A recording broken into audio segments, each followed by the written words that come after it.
Sud Radio, la vérité en face, Patrick Roger. La vérité en face, avec une question et un livre en forme de provocation, bien sûr. Et si le prochain président était un roi? Vous allez me dire, pour certains, je vous vois, je vous entends.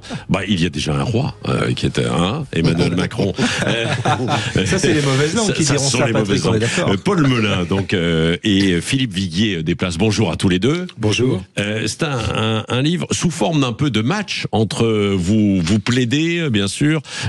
Philippe Viguier des Places, vous êtes journaliste au Figaro, grand reporter. Vous avez écrit plusieurs livres autour justement de la monarchie, etc. Et Plaul Melin, vous êtes un essayiste, écrivain de gauche plutôt, républicain.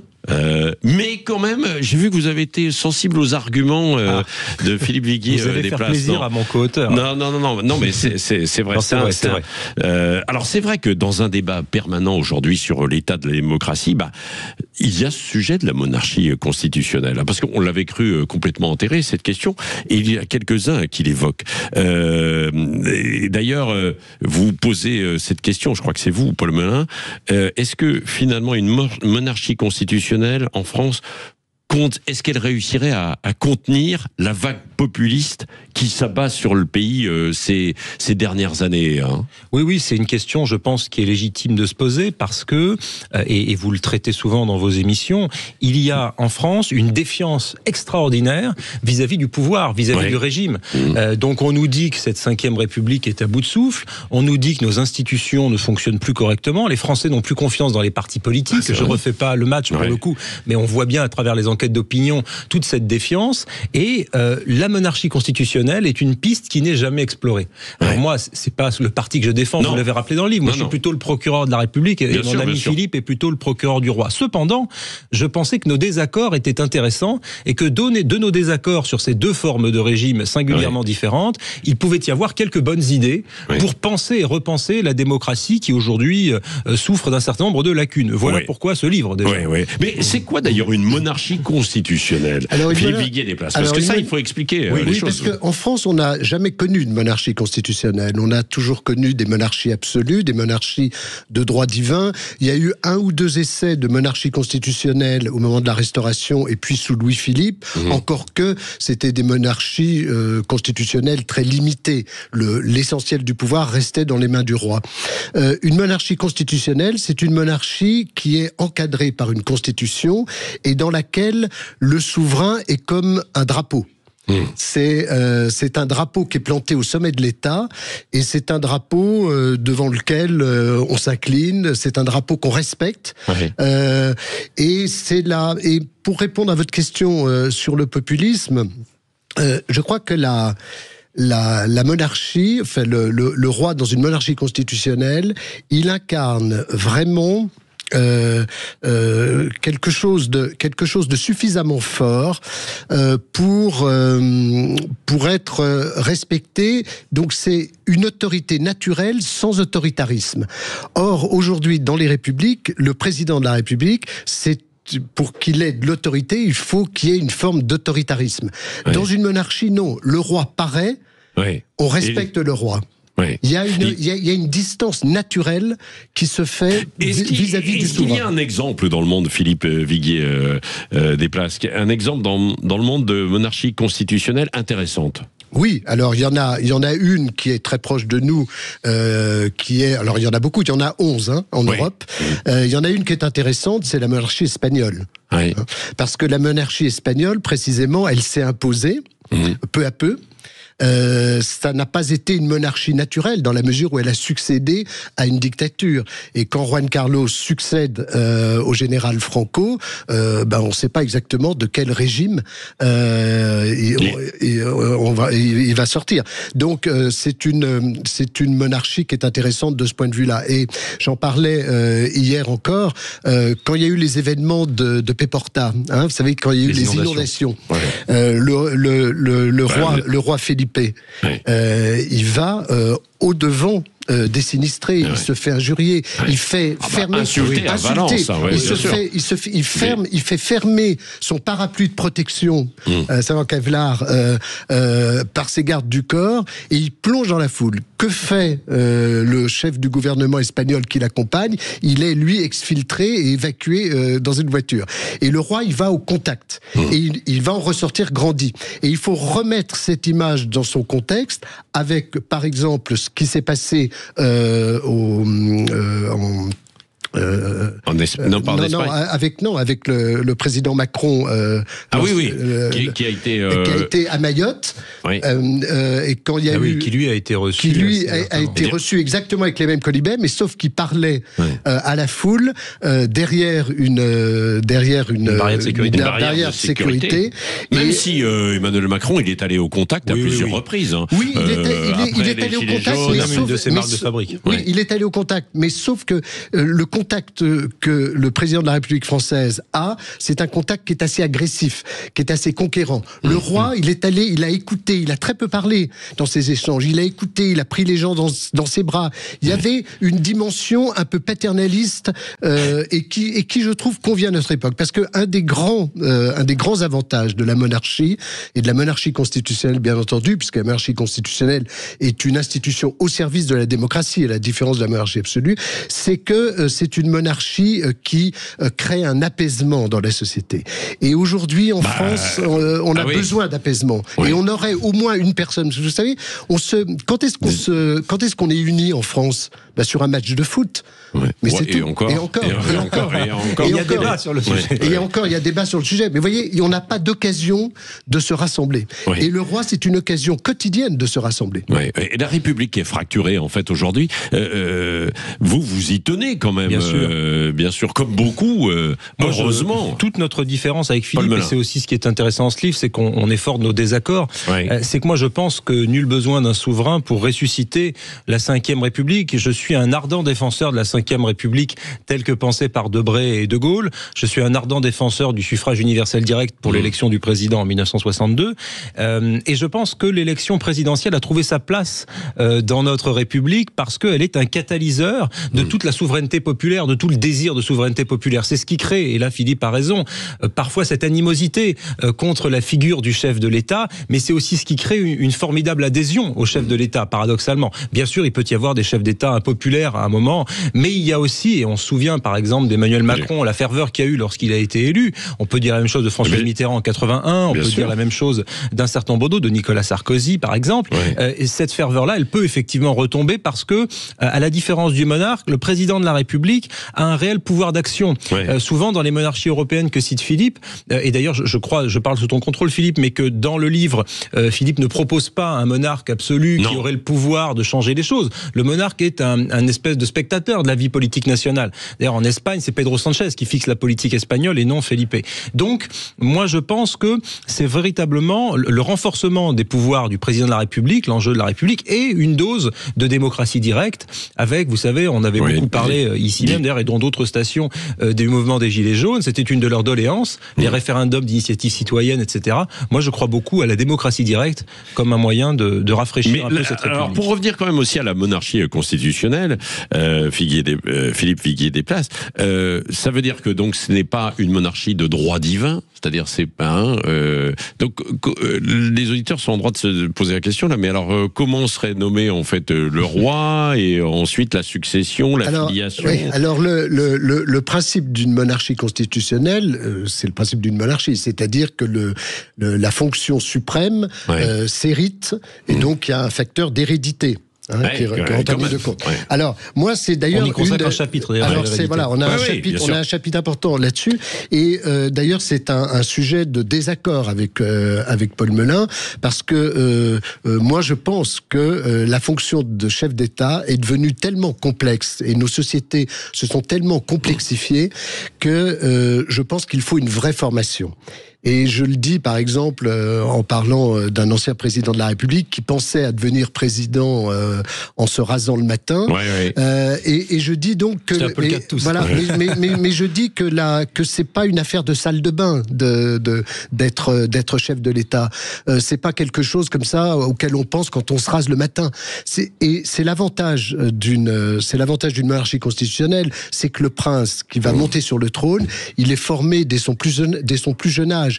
Et il y a un apprentissage de la fonction. Avec des avantages et des défauts aussi, bien sûr. Oui, mais les défauts... Oui, on a eu un certain nombre de souverains qui n'étaient pas faits pour régner et qui sont arrivés sur le trône. Oui, mais sauf Moi, je cite dans le livre, par exemple, je l'aime beaucoup par ailleurs pour d'autres réalisations architecturales, mais vous prenez Louis II de Bavière, par exemple, ça a été un désastre total. Oui, mais là, c'est avec une certaine malhonnêteté amicale que Paul Melun cite cet exemple, parce que là, vous faites allusion à des monarchies absolues.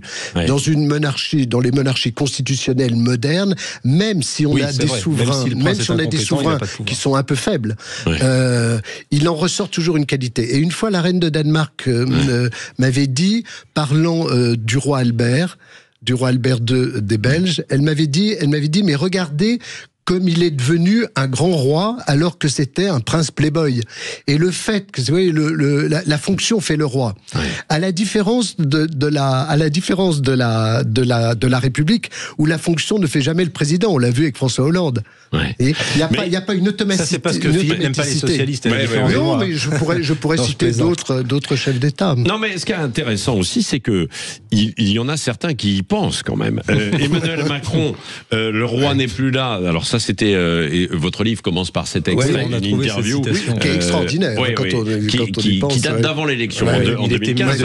Bon, je vais résumer, mais le roi n'est plus là. C'est vide. Il y a un vide. Et pourtant, ce qu'on attend du président de la République, c'est qu'il occupe justement ce siège vide, quoi. Oui, c'est ça qui est fascinant. Et c'est pour ça d'ailleurs, peut-être que certains l'ont considéré comme étant le roi, l'empereur, ou lui se voulant en fait dans... Je vais vous paraître un peu macroniste à votre micro ce matin, Patrick, une fois n'est pas coutume, mais il est vrai que je pense qu'Emmanuel Macron a pas tort. C'est-à-dire que c'est toute la synthèse de la Ve République voulue par De Gaulle, c'est-à-dire installer à l'Élysée, c'est pour ça qu'on parle souvent de monarchie républicaine, une sorte de monarque républicain, parce qu'il y a chez les Français cette ambivalence un peu étrange qui fait que les monarchies fascinent, c'est pour ça qu'on a fait ce livre, que l'ancien régime continue à fasciner, même si nous sommes le pays qui a coupé la tête à son roi, qui a fait les États généraux, qui a fait, etc., et qui ensuite a mis en place 5 républiques. Donc, ce grand paradoxe, le génie gaullien, ça a été de le réconcilier, ce paradoxe, de réconcilier cette dualité chez les Français, en faisant cette constitution un peu bizarre, dans laquelle il y a un pouvoir très important pour le président de la République. On parle en ce moment de menace nucléaire, on nous parle de la guerre russo-ukrainienne. Qui a le pouvoir d'engager la dissuasion nucléaire? C'est le président de la République, quasiment seul. C'est lui le chef des armées. Nous avons des traditions absolument extraordinaire, même par rapport à d'autres démocraties ou à d'autres républiques européennes. Et moi, je tiens à cela parce que je pense que c'est la meilleure façon d'exprimer la souveraineté populaire, puisque le président de la République, même impopulaire, est dépositaire de la démocratie, de la souveraineté populaire. Oui, Philippe Viguier des Places, vous le dites dans ce livre, et si le prochain président était un roi, ça a effleuré un peu aussi De Gaulle. Oui, alors il y a cette... Dans les années 60, dans les années, alors, il y a des discussions, c'était avec le comte de Paris. Alors il y a eu 2 tentatives de restauration. Une première tentative qui a eu lieu dans les années 1875 et avec le comte de Chambord. Et d'ailleurs, le comte de Chambord n'est jamais monté sur le trône. Il aurait pu. Les carrosses étaient prêts. On les voit toujours au château de Chambord. Les carrosses du couronnement étaient prêts. Et tout était prêt. La Chambre qui a voté l'amendement Vallon, qui porte le mandat du président de la République à 7 ans et qu'on considère comme l'acte fondateur du régime républicain, cette Chambre-là était entièrement royaliste. Je suis allé récemment, je fais une toute petite parenthèse parce que c'est amusant, je suis allé récemment à Versailles, dans la salle du Congrès où se réunit le Parlement. Vous remarquerez que cette salle du Congrès, elle a été construite justement à ce moment-là. Elle a été construite pour une assemblée royaliste. et dans les frises qui sont tout autour, il y a juste le F. Ils n'ont jamais mis RF parce qu'ils n'étaient pas sûrs que le régime serait République française. Et vous pouvez le voir aujourd'hui, il y a juste le F comme France. Ils se sont dit, bon, si jamais c'est RF, il va falloir tout démonter. Tandis que là. Donc, il y a eu cette première tentative de restauration. Et puis, effectivement, la seconde, alors qui est assez étonnante, effectivement, avec ce dialogue inédit entre le général de Gaulle et le comte de Paris, alors qui est absolument surprenant. Parce que de Gaulle hésite à se représenter. Alors, de Gaulle hésite à se représenter et donc, alors il aurait confié à Alain Peyrefitte, le comte de Paris a le droit d'être candidat. Il en a les qualités autant qu'un autre.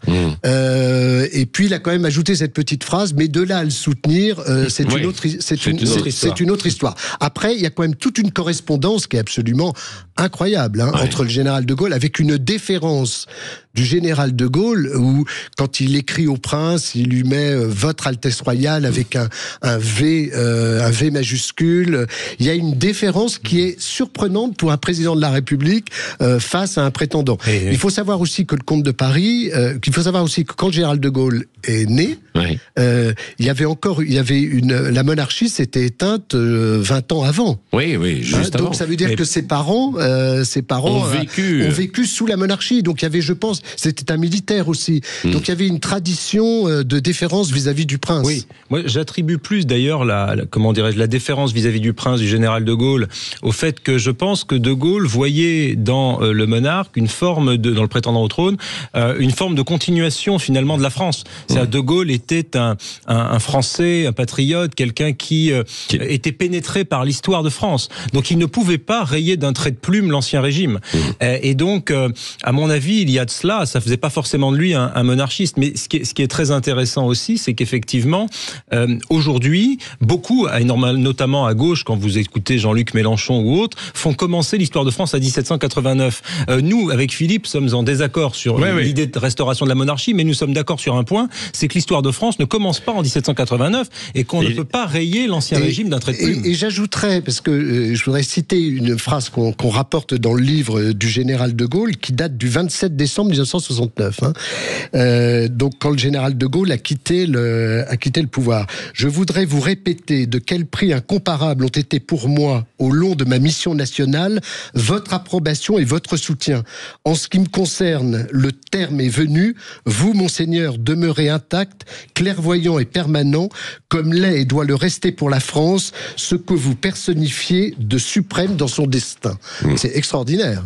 Extraordinaire. Allez, nous poursuivons ensemble, bien sûr, autour de cette question. Si le prochain président était un roi, évidemment, question en forme de provocation, la laïcité. Dans ces conditions. Ça c'est très intéressant. C'est ce que nous allons voir dans ces conditions. La vérité en face sur Sud Radio jusqu'à 10h. Radio, la vérité en face, Patrick Roger. La vérité en face, et si le prochain président était un roi, dialogue entre le procureur du roi, si je puis dire, Philippe Viguier Desplaces, et Paul Melun, le procureur de la République, dans ce livre aux éditions Mareuil, qui est intéressant parce que c'est vrai, on le disait tout à l'heure en démarrant cette émission, la démocratie est un peu en crise, on ne sait pas comment s'en sortir, alors toutes les pistes sont explorées, y compris donc celle-ci d'une monarchie constitutionnelle, on l'a expliqué tout à l'heure. Quelle laïcité il pourrait y avoir? Et puis, parce que souvent, quand il y a une monarchie, il y a une forme d'unité, et donc il y a une même religion, etc. Aujourd'hui, dans la France d'aujourd'hui, ce serait quand même un peu compliqué. Alors, ce qui est très intéressant à observer, c'est que toute une série de choses qui posent des problèmes chez nous n'en posent pas dans une monarchie. En Espagne, par exemple en Espagne ou en Belgique, prenons l'exemple de la Belgique, c'est un cas qui est assez célèbre pour la laïcité.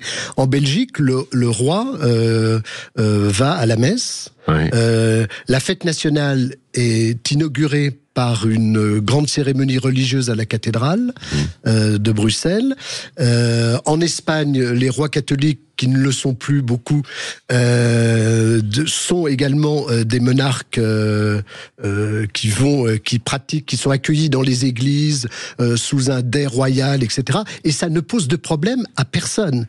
Ça ne pose de problème à personne. Y compris aux autres minorités religieuses. Y compris aux autres minorités religieuses. Au Royaume-Uni, tout le monde reconnaît, en tout cas une grande majorité des Anglais reconnaissent le roi Charles comme leur souverain, quelle que soit leur religion, qu'ils soient hindous, qu'ils soient musulmans, qu'ils soient juifs ou qu'ils soient anglicans, alors que le roi est sacré et oint. C'est d'ailleurs le dernier roi en Europe qui est oint par des huiles saintes qui sont apposées sur son front. Et ça ne pose de problème à personne. Alors que nous, dans notre pays, c'est pour ça que je suis en désaccord là-dessus avec Paul Melun, on fait une crèche dans une mairie, le maire se retrouve devant un tribunal. Quoi. Ça, c'est un autre problème. Oui, mais c'est pas un autre problème. C'est-à-dire qu'on a un rapport à la laïcité dans une monarchie qui est un rapport beaucoup plus détendu. Oui. Bon, en même temps, c'était intéressant que Philippe cite la Belgique et le Royaume-Uni parce que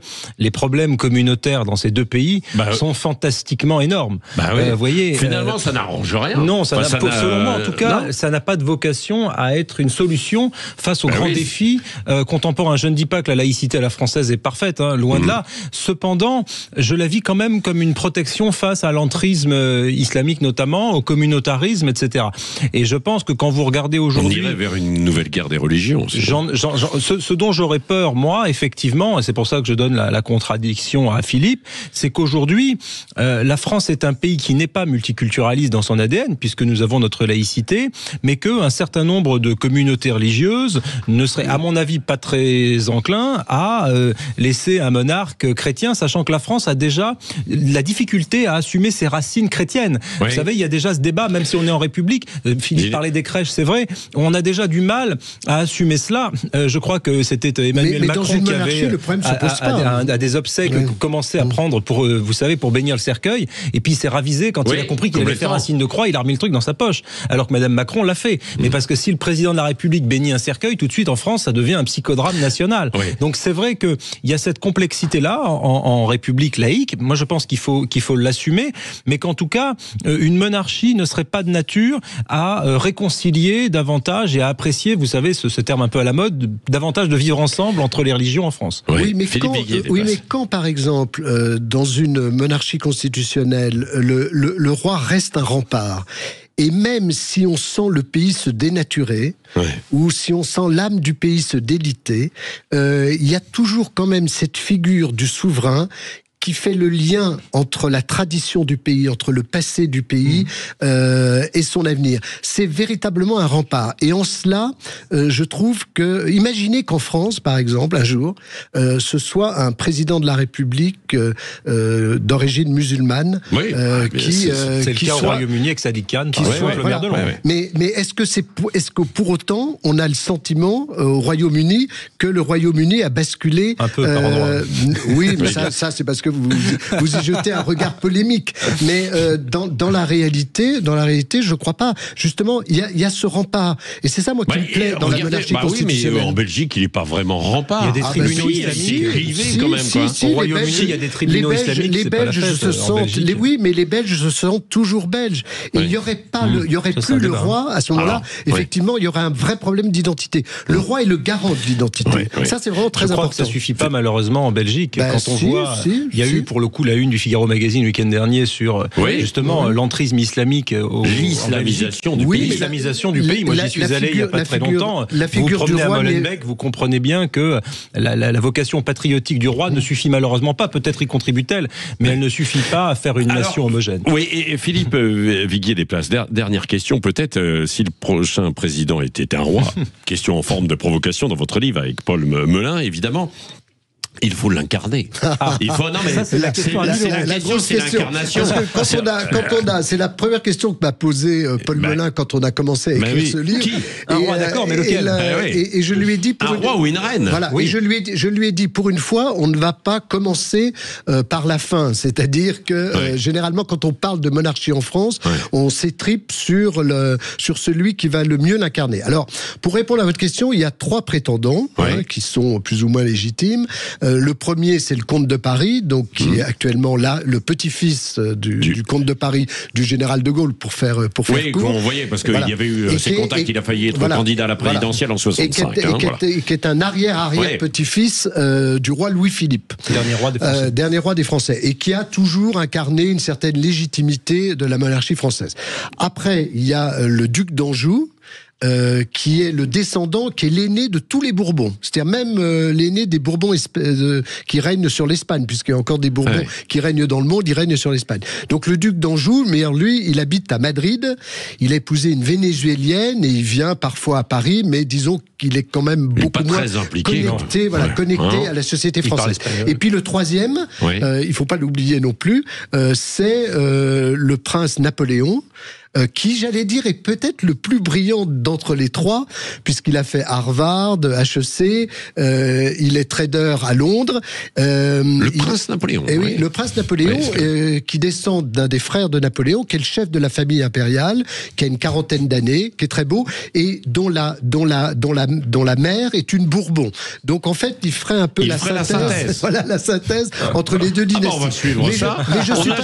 On ne l'entend jamais. Alors, c'est lui qui a accueilli Emmanuel Macron lors du bicentenaire de la naissance de Napoléon, de la mort de Napoléon aux Invalides. Ah oui, mais bon, non, mais là, il faut être, c'était un peu pointu. Donc, 3 rois potentiels, pas de reine. Vous ne m'avez pas cité de reine. Non, parce que c'est pas que la monarchie est très féministe. Hein. Il y a eu beaucoup de reines en Europe. Bien sûr. Voilà. Bien sûr. Mais en France, les héritiers, pour l'instant, sont plutôt des garçons. En tout cas, c'est très intéressant. Et si le prochain président était un roi, République ou monarchie, un match pour la démocratie aux éditions Mareuil avec Paul Melun, Philippe Viguier des Places. Merci d'être venu. Vous pouvez réécouter en podcast, bien sûr, poser des questions, réagir autour de ça.